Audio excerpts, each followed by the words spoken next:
Yury Levchenko. He's a former member of the Ukrainian parliament representing Kyiv. He's also the founder of UA.HELP. That's an organization that provides humanitarian aid and plastic window coverings for people whose homes have been hit by Russian shelling. Thanks so much for joining us. We have some photos of these window coverings that your team offers. Thanks for having me. Tell us about the people who come to you that need them. Well, basically what was happening was that Kyiv was being shelled and heavily bombed by the Russian forces in March, and this was happening across a couple of weeks. And we were approached at first by people from my district, where I used to be a member of parliament, with some sort of asking for some sort of assistance to help them with their broken windows, because their houses were intact, but they couldn't live in them because they had no windows. And that's how the idea came to us, to buy these this plastic covering, this plastic sheeting en masse in large scale, and hand it out to people which have their windows broken out. And this started in my district and just in a couple of addresses, but then it branched over basically the whole of Kyiv, because unfortunately for about 2 weeks more, maybe more, like closer to 3 weeks, Kyiv was constantly bombed by rocket attacks, by artillery, by other forms of shelling by the Russian forces, and this resulted in hundreds of houses being well, not destroyed, but being severely damaged, and thousands of citizens of Kyiv losing their windows. So that's how our idea started, and we were the only ones doing it. And even it's a bit of a interesting story that even the local government, the municipal government of our mayor Klitschko, was actually giving our phone number to whoever approached them for this assistance. Yeah, I mean, just for people who don't necessarily understand, it's freezing here. And so in order to still occupy your home, you need to have those window covers because otherwise it would be inhospitable. Otherwise, people would freeze to death. How long would it take theoretically to get a window properly replaced? Is that even possible right now in Ukraine?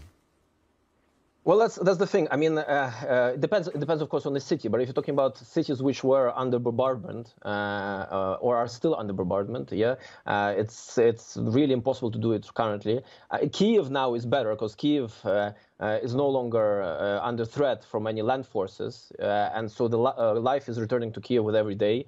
And I mean, with every day, Kyiv is less and less beginning to resemble a town under siege, so to speak. It's more starting to resemble the way it usually looks.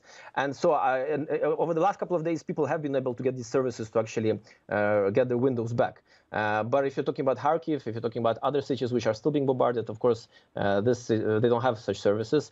And if you're talking about Kyiv two weeks ago, of course, you didn't have such services either. And even now, I mean, it's still quite hard to get the relevant supplies and to get the relevant labor, because you have to remember that more than half of Kyiv's population was evacuated or left. Yeah. What other supplies do people tell you they need most right now? Food, diapers, medicine? Well, exactly. Yeah. So apart from, of course, so the window coverings is just one part of our work, and it was actually like a separate project.